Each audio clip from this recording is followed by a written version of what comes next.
Hey guys, we're gonna watch Brightside for the first time. Brightside. Survival trick to get into a room. 42 ridiculous phone cases you'll want after seeing a phone underpan. Ew, disgusting. Like, that's so dramatic. Okay. Let's go.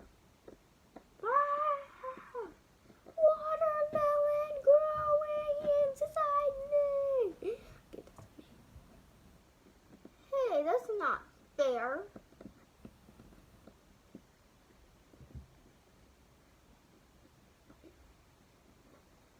Inside Jupiter, Earth. What? That's cold. Don't eat anymore. Here it's cold. Well, I eat cake.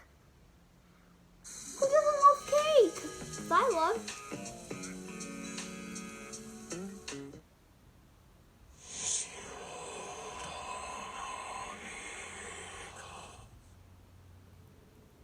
If you were to open up your fridge or pantry right now, what are the chances you'd find some bottles of Sunny D in there? How about a fresh batch of congealed salad? Yeah. Why are these foods so unpopular when just 20 to 40 years ago they were flying off the grocery store shelves? Well, let's take a walk down memory lane and learn why these once beloved foods disappeared from our kitchen tables forever. Bon appetit! Counting down from number 8, TV dinners. Look, after a long day of work, the idea of slaving in the kitchen, whipping up dinner sounds awful. That's when frozen food comes to the rescue. Well, today it's not uncommon to store veggies or pre-made pizzas in the freezer. You'd be hard-pressed to find classic TV dinners in there. TV dinners first stepped onto the scene in the 1950s when Swanson was looking for a way to sell their Thanksgiving food leftovers. They came up with the idea of serving ready-made food frozen on a convenient. I'm gonna pick a different deal. Let's go. Disneyland? Hey, I don't know about. Actually, Disneyland now.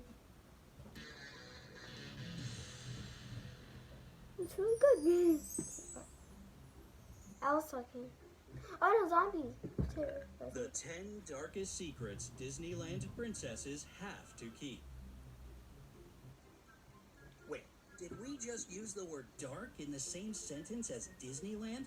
The same Disneyland that's a magical, exciting place of wonders for both kids and adults alike? Well, for the princesses employed there, work can be pretty nightmarish.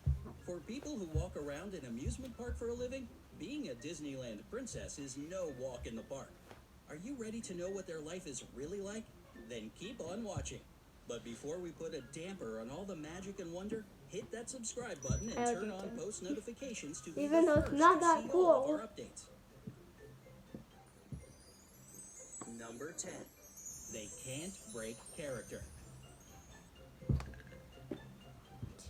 This one might seem kind of obvious, but it's still worth mentioning. After the joyful moment when you've finally been chosen to be a Disneyland princess, you don't just start working right away. Before anything else, you go through a few weeks of character training. Even if you've seen all the cartoons with your character thousands of times since you were a kid, you've got to go through this step. You should be ready to answer any questions you might get asked. Plus, you shouldn't just look like your character, which can be achieved easily through the right costume and makeup. You should walk, talk, and act exactly like them too. Disneyland princesses also aren't allowed to reference any characters that aren't a part of their story, and they can't show that they know anything about life outside of the Disney World.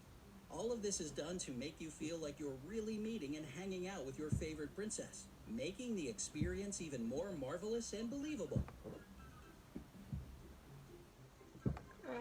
Number 9. They can't have tattoos. Obviously. Tattoos are such a popular thing to have these days that you'd think this rule would have stayed in the past. And even though I personally would love to see a BA-looking Ariel rocking some tattoos, Disneyland's current policy wouldn't allow it. Disney's website gives more details on the no ink rule for their park employees, explaining that tattoos must only be done with the use of clothing or makeup when required for a character. As you can probably guess, any sort of body piercing, gauges, and disfiguring skin implants are forbidden as well.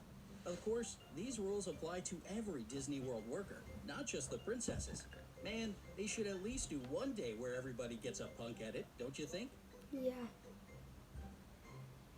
Number 8. They can't choose what princess they're gonna be.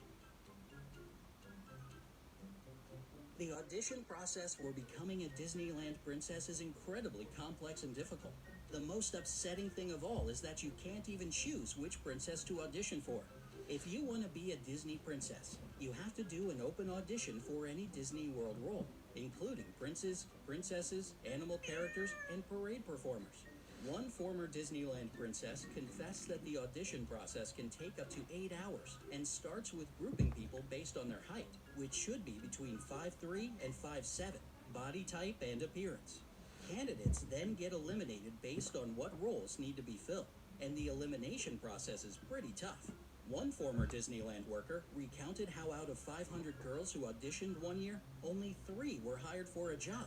Plus, Disneyland looks for different princesses at different times, and that's why some people have to audition multiple times to get the part. You could make the perfect Cinderella, but won't get chosen because they're looking for a Belle.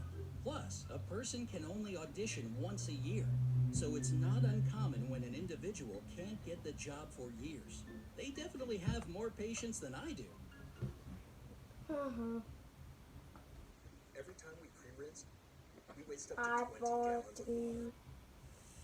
43. Let's skip the rinse. New finished Quantum with that. Okay, guys. I'll end this video. So yeah, goodbye.